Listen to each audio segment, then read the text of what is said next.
노을이 지는 햇살이 강남의 고급 아파트 창문을 비집고 들어와 호두나무 식탁 위에 따스한 황금빛을 드리웠다.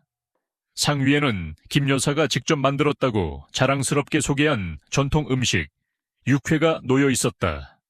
내 손으로 직접 만든 거야. 그녀의 목소리는 다정했지만 눈빛은 매서워 며느리 지은을 훑었다. 결혼한 지 3달밖에 안 된 지은은 억지로 미소 지으며 불안한 마음을 감췄다. 이웃들은 둘러앉아 김 여사를 완벽한 주부라 칭찬했고 남편 민호는 부모와 함께 소주잔을 부딪히며 호탕하게 웃었다. 그러나 지은은 어딘가에서 자신을 뚫어져라 바라보는 시선을 떨칠 수 없었다. 마치 시어머니가 그녀의 모든 행동을 평가하는 듯했다. 저녁 식사는 시시한 이야기들로 흘러갔다. 김 여사는 가문의 전통과 육회 만드는 비법을 자랑했다. 고기는 신선해야 하고 잘 골라야 해. 그녀는 강조하며 젓가락으로 선홍빛 고기를 집어 입에 넣었다. 지은은 접시를 바라보며 속이 뒤틀렸다. 날고기를 좋아하지 않았지만 사람들 앞에서 거절할 수 없었다. 한번 먹어봐. 맛있어.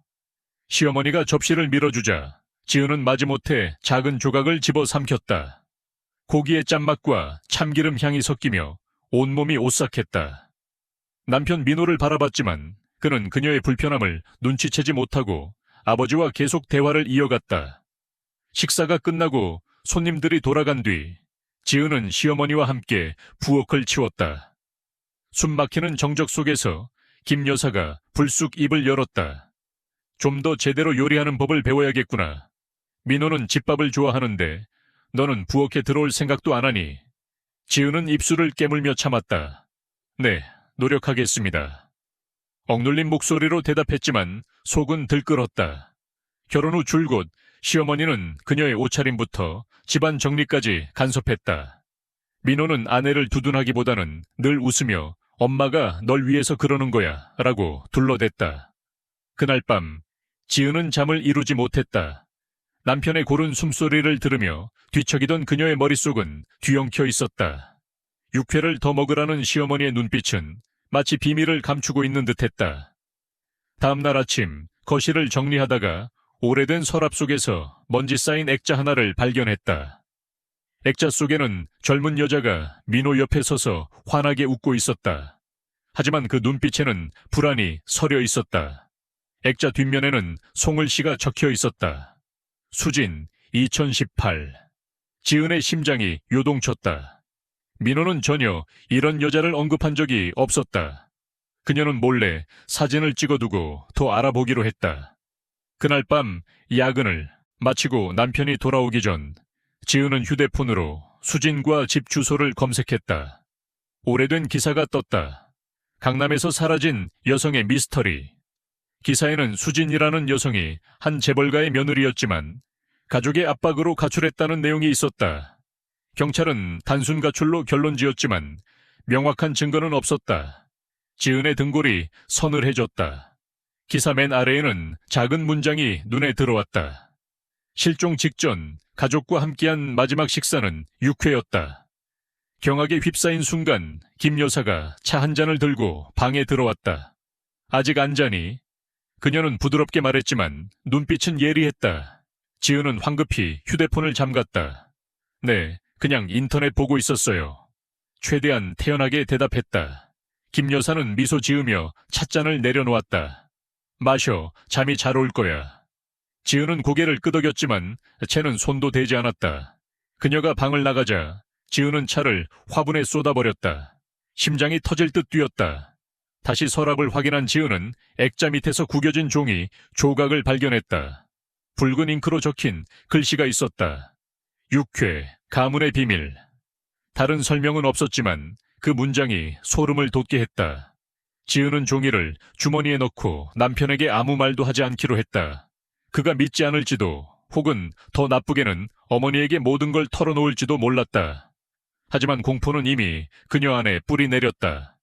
이 집 어딘가, 이 육회 어딘가, 그리고 이 완벽한 가정에 가면 속 어딘가에 끔찍한 비밀이 숨어 있었다. 침대에 누운 지은은 눈을 감아도 선홍빛 육회가 떠올라 떨렸다. 그녀는 시어머니와 잘 지내야 한다고 스스로 다짐했지만 직감은 다른 경고를 보냈다. 시간이 지나기 전에 이 집의 진실을 밝혀내지 못한다면 그녀의 운명도 전 며느리처럼 사라질지 모른다. 지은은 악몽 속에서 깨어났다. 이매는 땀이 송골송골 맺혔고 심장은 쿵쾅 뛰었다. 꿈속에서 그녀는 묶인 채 거대한 고기 분쇄기에 끌려가고 있었다.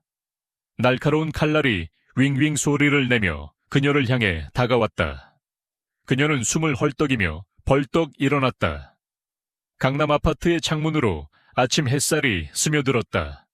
옆에서 민호는 여전히 깊이 잠들어 있었고 아내의 떨림을 전혀 눈치채지 못했다.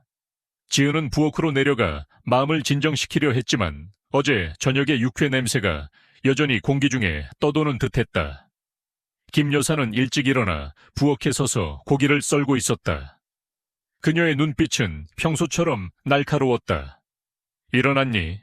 그녀가 담담한 목소리로 물었다. 어제 남은 육회 있는데 아침으로 먹을래? 지은은 고개를 저으며 속이 메스꺼워졌다. 아니요, 배고프지 않아요. 그녀는 침착한 척 대답했다. 하루는 은밀한 긴장 속에서 지나갔다. 김 여사는 지은의 옷 접는 법부터 냉장고에 음식을 정리하는 순서까지 꼬치꼬치 지적했다. 제대로 아내 노릇을 배워야지. 그녀가 말하며 지은을 뚫어지게 쳐다보았다. 지은은 참으려 했지만 속에서 분노가 끓어올랐다. 민호가 퇴근하자 지은은 그를 방으로 끌고 가 시어머니의 통제에 대해 하소연했다. 엄마는 너를 돕고 싶은 거야. 민호가 짜증 섞인 목소리로 말했다. 너무 과민하게 굴지 마. 지은은 할 말을 잃었고 고립감이 그녀를 짓눌렀다. 그녀는 절친 혜진에게 문자를 보내 두려움과 육회 비밀 레시피라는 이상한 메모에 대해 털어놓았다. 하지만 복도 어두운 구석에서 김 여사가 집 전화로 그녀의 통화를 엿듣고 있었다는 걸 몰랐다. 긴장은 저녁에 절정에 달했다. 김 여사가 갑작스럽게 지은을 불러 이야기하자고 했다. 네가 날 싫어하는 거 알아. 그녀가 달콤하지만 비꼬는 목소리로 말했다. 하지만 이 집엔 규칙이 있어. 따라야지. 지은은 반박하려 했지만 김 여사가 말을 끊으며 새로 만든 육회 접시를 내밀었다. 먹어. 너만을 위해 만든 거야. 지은은 배고프다고 둘러대며 거절했지만 김 여사의 눈빛에 등골이 서늘해졌다. 그날 밤 전화기를 확인하던 지은은 익명의 문자 메시지를 받았다. 그 여자 육회는 먹지 마. 그건 소고기가 아니야. 메시지는 발신번호 없이 이상한 문자들로만 이루어져 있었다. 지은은 당황했지만 장난일 거라 생각하려 했다. 그러나 직감은 그 반대를 말하고 있었다. 다음 날 아침 지은은 전 며느리 수진에 대해 더 알아보기로 했다. 김 여사가 장을 보러 나간 틈에 그녀는 몰래 서재로 들어갔다. 서랍 속에서 오래된 노트를 찾았지만 별다른 정보는 없었다. 다만 요리 레시피들 뿐이었다. 그러나 한 페이지에 급하게 적힌 수진, 말 안 들음이라는 글귀에 그녀는 소름이 끼쳤다. 김 여사가 돌아오자 지은은 황급히 노트를 덮고 청소하는 척했다. 김 여사는 미소를 지었지만 그 미소에는 따뜻함이 없었다. 너무 호기심이 많구나. 그녀가 가벼운 목소리로 말했다. 내가 육회 만드는 법을 가르쳐 줄게. 우리 집 전통을 이해해야지. 지은은 고개를 끄덕였지만 두려움은 점점 커져갔다. 더 이상 화목한 척할 수 없었다. 익명의 문자, 육회 메모, 수진의 이야기는 끔찍한 퍼즐 조각 같았다. 그녀는 혜진에게 수진의 실종에 대해 더 알아봐 달라고 부탁하며 조심해야 한다고 다짐했다. 하지만 고개를 들었을 때 김 여사가 문 앞에 서 있었다. 손에는 부엌칼이 들려있고 눈빛은 그녀를 꿰뚫을 듯했다. 좀 쉬어. 그녀가 차가운 목소리로 말했다. 지은은 고개를 끄덕였지만 심장은 쿵쾅 뛰었다. 그녀는 자신이 위험한 게임에 들어섰음을 알았다. 그리고 그 게임의 규칙은 김 여사가 쥐고 있었다. 강남 아파트의 공기는 그 어느 때보다 숨 막힐 듯 무거웠다. 김 여사가 대규모 가족 파티를 열었다. 식탁은 화려하게 차려졌고 중앙에는 붉은 육회 접시가 눈에 띄었다. 이웃, 친척, 민호의 친구들이 모여 웃고 떠들며 김 여사의 요리 솜씨를 칭찬했다. 고기가 정말 부드럽네요. 김 여사님 비법이 대단해요. 민호의 고모가 육회를 씹으며 말했다. 지은은 조용히 앉아 육회 접시를 응시했다. 그녀는 고기가 아닌 금속성 냄새가 참기름 향과 섞인 이상한 냄새를 감지했다. 억지로 미소를 지었지만 전날 밤 받은 익명 문자. 그건 소고기가 아니야. 가 머릿속을 떠나지 않았다. 파티가 끝나갈 무렵 지은은 물을 가져온다는 핑계로 부엌으로 들어갔다. 숨을 고르고 김 여사의 시선을 피하고 싶었다. 하지만 김 여사는 그림자처럼 따라와 그녀 뒤에 나타났다. 육회 안 먹니? 내가 정성껏 만든 거야. 그녀가 달콤한 목소리로 말했지만 눈빛은 차가웠다. 지은은 날고기가 맞지 않는다고 둘러댔다. 김 여사는 미소만 지었지만 그 미소는 지은을 보이지 않는 덫에 갇힌 듯 느끼게 했다. 그날 밤 긴장이 폭발했다. 손님들이 떠난 후 지은은 민호를 침실로 끌고 가 더 이상 참을 수 없다고 말했다. 당신 어머니 이상하지 않아. 내가 뭘 하든 통제하려고 해. 심지어 내가 뭘 먹는지까지. 그녀가 떨리는 목소리로 말했다. 민호는 인상을 찌푸리며 말을 막았다. 너 또 상상하는 거야. 엄마는 우리를 위해서 그러시는 거야. 말다툼은 격렬해졌고 지은은 더 이상 참을 수 없다며 소리쳤다. 그녀는 이 집이 감옥 같다고 느꼈다. 민호는 위로 대신 등을 돌리고 방을 나갔다. 지은은 홀로 울었다. 그날 밤 김 여사가 문을 두드리며 차 한 쟁반을 들고 왔다. 너랑 민호가 싸우는 거 들었어. 그녀가 진짜 어머니처럼 부드럽게 말했다. 이 차 마셔. 진정될 거야. 지은은 의심했지만 예의상 차를 받았다. 김 여사가 나가자 그녀는 차에서 희미한 화학 냄새를 맡았다. 차를 버리고 심장이 쿵쾅 뛰었다. 위험하다는 느낌이 점점 선명해졌다. 그녀는 잠을 자지 않고 문을 지키며 전화기를 꽉 쥐었다. 자정, 가까이 복도에서 가벼운 발소리가 들렸다. 문을 열자 김 여사가 검은 가방을 들고 지하실로 향하는 모습이 보였다. 호기심과 두려움이 뒤섞인 지은은 몰래 따라갔다. 지하실은 축축한 곰팡이 냄새와 육회에서 맡았던 금속성 냄새가 뒤섞였다. 김 여사는 낡은 고기 분쇄기 앞에 서 있었다. 여기 있으면 안 돼. 김 여사가 뒤돌지 않고 말했다. 지은은 깜짝 놀라 물건을 찾으러 왔다고 둘러댔다. 하지만 김 여사가 돌아섰고 그녀의 눈에는 분노가 타올랐다. 네가 나보다 똑똑하다고 생각하니 전 며느리도 너처럼 말을 안 들었어. 지은이 반응하기도 전에 김 여사가 밧줄을 들고 다가왔다. 지은은 도망치려 했지만 다리가 얼어붙은 듯했다. 김 여사는 그녀를 단단히 묶으며 속삭였다. 넌 내 민호를 뺏었어. 넌 그럴 자격이 없어. 지은은 소리쳤지만 방음된 지하실에선 아무도 듣지 못했다. 마지막 순간 김 여사가 부엌칼을 들어 올렸다. 칼날이 번쩍였고 어둠이 지은을 집어삼켰다. 다음 날 아침 집은 아무 일도 없었다는 듯 조용했다. 민호는 일어나 지은이 옆에 없는 것을 발견했다. 탁자 위에는 쪽지가 있었다. 미안해, 나 떠나야 해. 하지만 지은은 지하실을 떠나지 못했다. 어두운 구석에서 고기 분쇄기가 돌아가기 시작했고 김 여사는 미소를 지으며 다음 식사를 위한 가문의 비밀 레시피를 준비했다. 강남 아파트의 창문으로 아침 햇살이 스며들었지만 집 안 공기는 검은 구름처럼 무거웠다. 민호는 잠에서 깨어나 침대가 텅 빈 것을 발견했다. 지은은 없었다. 침대 옆 탁재는 쪽지만 놓여 있었다. 미안해, 떠나야 해. 나 찾지마 떨리는 글씨는 지은의 필체와 달랐지만 민호는 너무 당황한 나머지 알아차리지 못했다. 그는 지은에게 전화를 했지만 전화는 거실 소파 위에서 울리고 있었다. 그는 부엌으로 달려가 어머니 김 여사에게 물었다. 그녀는 차분히 커피를 내리고 있었다. 지은이 어디 갔어요, 엄마? 그가 걱정스러운 목소리로 물었다. 김 여사는 한숨을 쉬며 눈에 눈물을 글썽겼다. 나도 몰라, 아들아. 아마 우리 집 며느리 노릇의 압박을 못 견딘 거겠지. 민호는 즉시 경찰에 신고했다. 젊은 경찰관이 집에 와서 진술을 받았다. 김 여사는 완벽한 시어머니 연기를 펼치며 지은이 민호와 자주 다투고 정신적으로 불안정한 모습을 보였다고 말했다.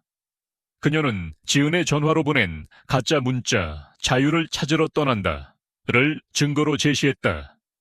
경찰은 구체적인 증거가 부족해 지은이 자발적으로 떠났을 가능성이 높다고 잠정 결론 내렸다. 민호는 마음이 아팠지만 아내가 자신을 버렸다고 믿기 시작했다. 하지만 마음 깊은 곳에서는 뭔가 잘못됐다는 느낌을 떨칠 수 없었다. 그날 저녁, 김 여사는 민호를 위로하기 위해 소규모 가족 식사를 준비했다. 식탁 위에는 또다시 붉고 향기로운 육회 접시가 놓였다. 네가 제일 좋아하는 거야. 그녀가 부드럽게 말하며 민호의 그릇에 고기를 덜어주었다.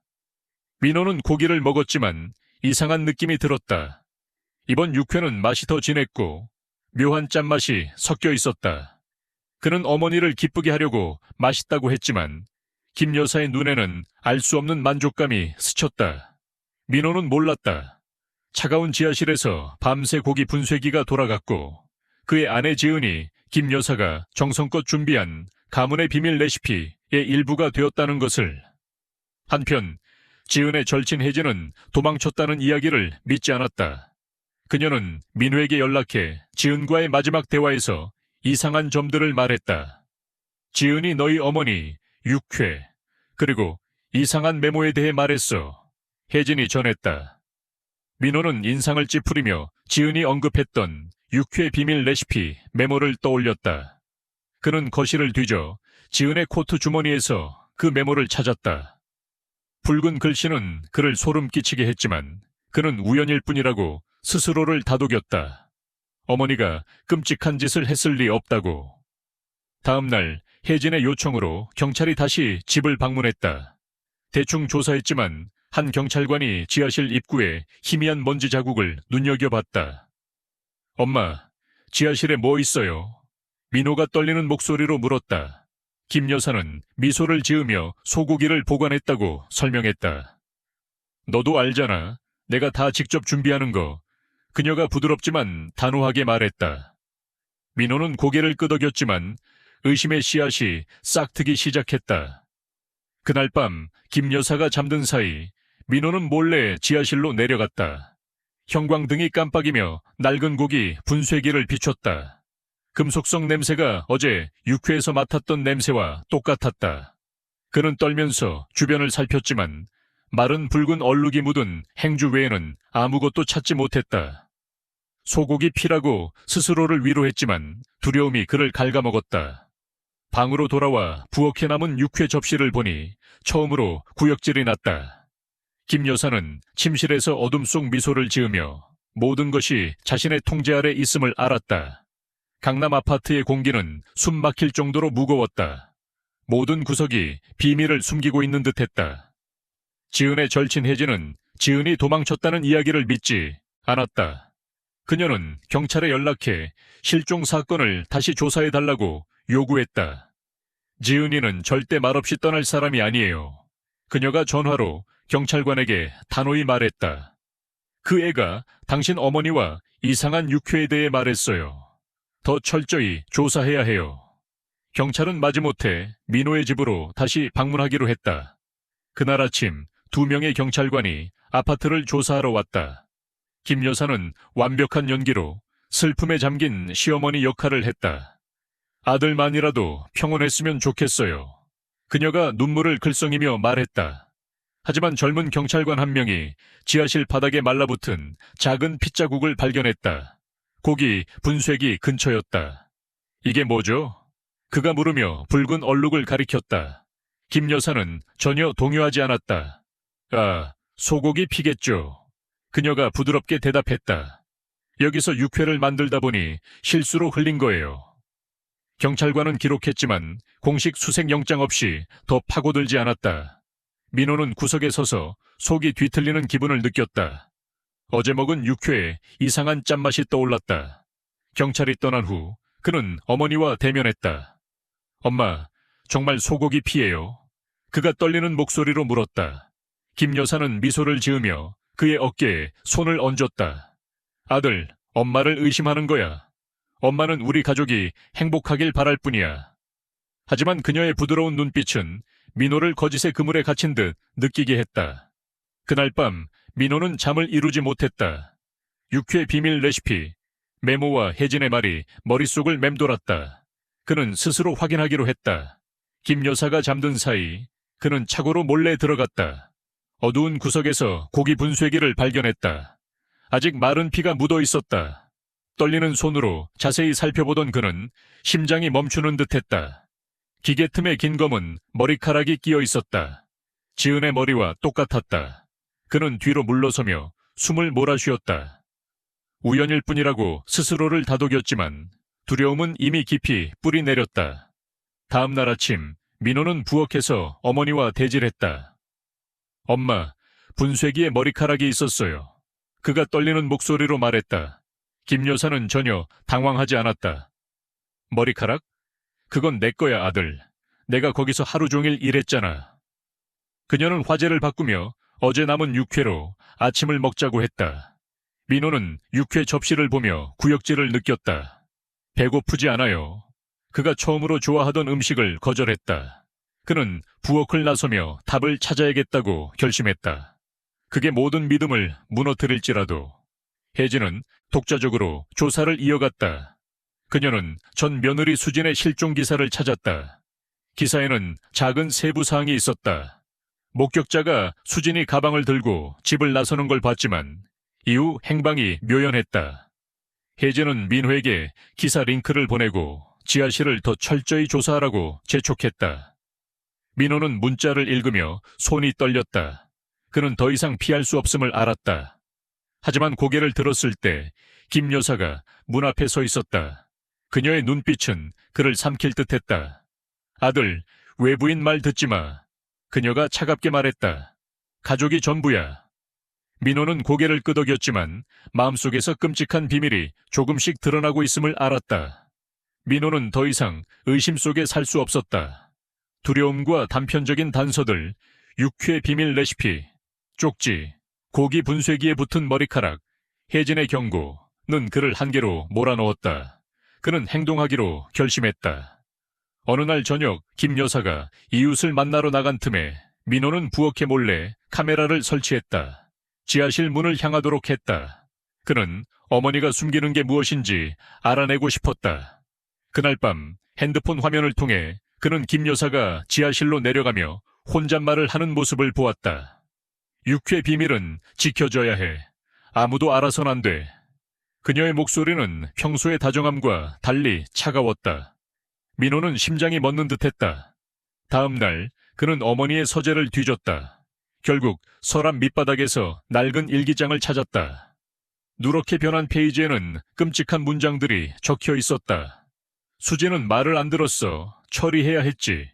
육회는 완벽한 방법이야. 또 다른 페이지에는 지은도 수진 같아. 너무 호기심이 많고 너무 반항적이야. 라고 쓰여 있었다.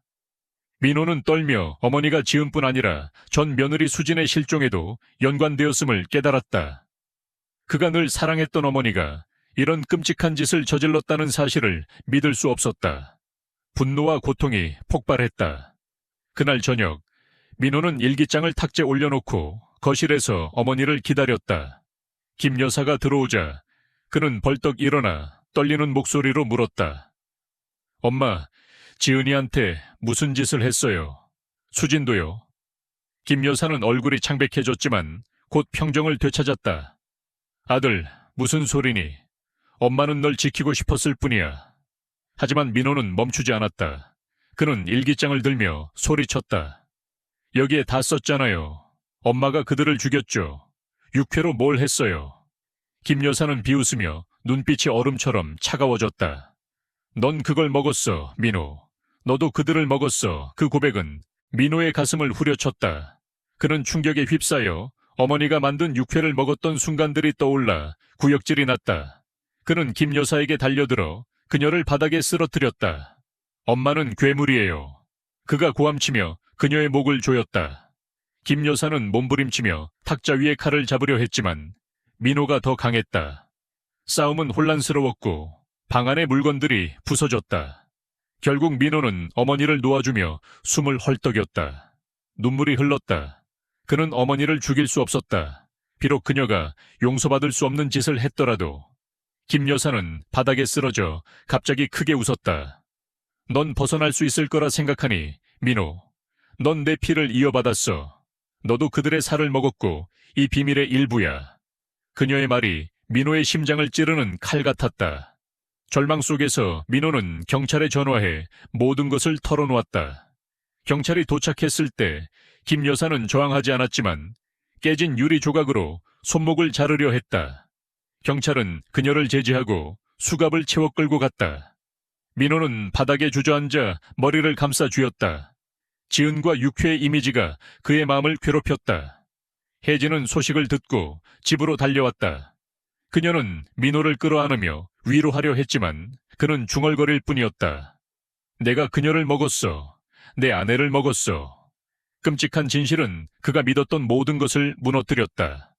경찰은 지하실을 수색하며 증거를 찾기 시작했다. 민호는 창밖을 바라보았다. 서울의 불빛이 반짝였지만 그의 세상은 무너졌다. 그는 사건이 끝나지 않았음을 알았지만 진실이 드러났고 그건 상상할 수 있는 어떤 것보다도 고통스러웠다. 김 여사의 재판은 서울 법원에서 긴장된 분위기 속에서 진행되었다. 민호는 앞줄에 앉아 멍한 눈빛으로 있었다. 어머니가 살인자라는 사실을 여전히 받아들일 수 없었다. 죄수복을 입은 김 여사는 움직이지 않고 앉아 있었지만 입꼬리에 미묘한 미소가 걸려 있었다. 마치 마지막 비밀을 쥐고 있는 듯했다. 검사는 증거를 제시했다. 일기장, 고기 분쇄기에 붙은 머리카락, 민호가 설치한 몰래카메라 영상. 김 여사가 육회 비밀에 대해 중얼거리는 장면이었다. 방청석은 그녀의 범죄에 경악하며 술렁였다. 혜진은 민호 옆에 앉아 그의 손을 꽉 잡으며 힘을 주려 했다. 재판의 절정은 검사가 예상치 못한 증인을 불렀을 때였다. 법정 문이 열리고 초췌하지만 단아한 여성이 들어왔다. 민호는 충격에 얼어붙었다. 죽었다고 생각했던 전 며느리 수진이었다. 방청석은 웅성거렸고 김 여사는 처음으로 평정을 잃었다. 눈빛이 흔들렸다. 수진은 김 여사가 그녀를 서울 외곽에 버려진 집에 수년간 가두고 도망치면 죽이겠다고 위협했다고 증언했다. 그녀는 내가 민호와 어울리지 않는다고 했어요. 수진이 흐느끼며 말했다. 나를 없애고 싶었지만 죽이지는 않았어요. 고통받으며 살게 하려 했죠. 더 충격적인 진실이 드러났다. 수진은 김 여사가 지은이 아닌 노숙자를 죽여 육회를 만들었다고 밝혔다. 민호와 가족이 먹은 육회는 그의 아내가 아니라 김 여사가 범죄를 은폐하려고 희생시킨 이름 없는 피해자의 것이었다. 지은은 살아있어요. 수진이 떨리는 목소리로 말했다. 그녀가 지은을 다른 지하실에 가뒀다고 들었어요. 민호는 울음을 터뜨렸다. 안도와 고통이 뒤섞였다. 그는 아내의 살을 먹었다고 생각했지만 진실은 더 복잡했다. 어머니는 사람들의 두려움을 조종하며 통제하는 괴물이었다. 경찰은 즉시 움직였다. 수진의 증언을 바탕으로 김 가문 소유의 서울 외곽 낡은 집을 수색했다. 비밀 지하실에서 그들은 약하고 영양실조에 걸린 지은을 발견했다. 그녀는 묶인 채 살아있었다. 지은은 즉시 병원으로 옮겨졌다. 민호는 달려가 병상 옆에서 무릎을 꿇고 그녀를 지키지 못했다고 사과했다. 하지만 지은은 멍한 눈빛으로 그를 보았다. 당신은 당신 어머니를 믿었어. 그녀가 속삭였다. 날 믿지 않았지. 재판은 김 여사에게 종신형을 선고하며 끝났다. 끌려가면서 그녀는 민호를 돌아보며 마지막으로 미소 지었다. 넌 절대 나를 벗어날 수 없어. 그녀가 차갑게 말했다. 민호는 고개를 돌리며 어머니의 저주를 떨치려 했다. 진실은 드러났지만 대가는 너무 컸다. 가족은 산산조각 났고 자신에 대한 믿음도 무너졌다. 혜진은 그의 곁에 남아 위로했지만 둘 다 이 상처가 완전히 아물지 않을 거라 알았다. 병원에서 지은은 자신의 이야기를 적기 시작했다. 치유의 한 방법이었다. 그녀는 민호와 그 끔찍한 집을 떠나야 한다는 걸 알았다. 김 여사의 조종은 지울 수 없는 상처를 남겼지만 지은은 계속 살아가기로 결심했다. 단지 김 여사가 자신을 영원히 통제할 수 없음을 증명하기 위해서라도. 지은은 병원 방에서 눈을 떴다. 서울의 햇살이 창문으로 스며들었지만 그녀의 마음속 고통은 가시지 않았다. 의사들은 그녀가 신체적으로 회복되었다고 했지만 어두운 지하실에 갇혀있던 날들의 정신적 상처는 여전했다. 민호는 병상 옆에 앉아 후회 어린 눈빛으로 그녀의 손을 잡고 사과를 반복했다. 몰랐어, 지은아. 엄마가 그럴 거라고 상상도 못했어. 하지만 지은은 멍한 눈빛으로 그를 바라보았다. 그가 어머니 편을 들고 그녀의 경고를 무시했던 순간들이 떠올랐다. 당신은 그녀를 선택했어. 그녀가 약하지만 단호한 목소리로 말했다. 우린 더 이상 같이 못해. 김 여사는 감옥에서 민호에게 편지를 보냈다. 차가운 필체로 쓰인 위협적인 문장. 넌 항상 엄마의 죄를 짊어질 거야, 민호. 도망칠 수 없어. 민호는 편지를 찢었지만 어머니의 말은 저주처럼 그를 따라다녔다. 그는 심리 상담을 받았고 한 세션에서 충격적인 사실을 알게 되었다. 유전자 검사 결과 그는 어머니와 같은 정신장애를 가질 가능성이 있었다. 그는 무너졌고 자신도 김 여사 같은 괴물이 될까 두려웠다. 충실한 친구 혜진은 그의 곁에 남아 두려움에 맞서고 치유를 찾으라고 격려했다. 한편 지은은 새 삶을 시작했다. 강남의 악몽 같은 집을 떠나 마포의 작은 아파트로 이사했다.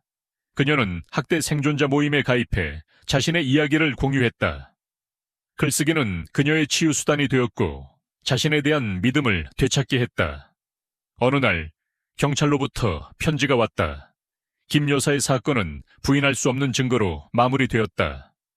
하지만 지은은 정의가 그녀와 민호가 겪은 상처를 지울 수 없음을 알았다. 어느 오후 지은은 한강변에 서서 조용히 흐르는 강물을 바라보았다. 두려움 속에 살던 날들, 육회의 악몽, 완벽한 가정이라는 껍데기로 가족을 조종했던 김 여사를 떠올렸다. 그녀는 침묵이 자신을 피해자로 만들었다는 것을 깨달았고 다시는 그런 일이 없도록 다짐했다. 그녀는 자신의 이야기를 담은 기사를 썼다. 가족 내 위험 신호를 경고하기 위한 글이었다. 기사는 온라인에서 퍼져 많은 이들의 공감을 얻었다. 민호는 혜진을 만나며 새 삶을 꾸리려 노력하고 있다고 말했다. 그는 심리적 학대 피해자를 돕는 자선단체에서 일하며 속죄하려 했다. 하지만 그는 지은과의 관계가 영원히 깨졌음을 알았다. 그는 그녀를 비난하지 않았고 그녀가 평화를 찾길 바랐다. 지은도 멀리서 그를 위해 기도했지만 자신의 길을 선택했다. 그녀가 자신의 삶을 주도하는 길이었다. 이야기는 지은이 서울 거리를 걷는 장면으로 끝난다. 뒤로 반짝이는 도시의 불빛이 보였다. 그녀는 더 이상 김 여사 집의 나약한 며느리가 아니었다. 그녀는 살아남았고 그 이상으로 일어섰다. 그녀의 마음에 메시지가 울렸다. 완벽한 가정의 겉모습 아래 끔찍한 비밀이 존재할 수 있지만 진실과 용기는 모든 족쇄를 부술 수 있다.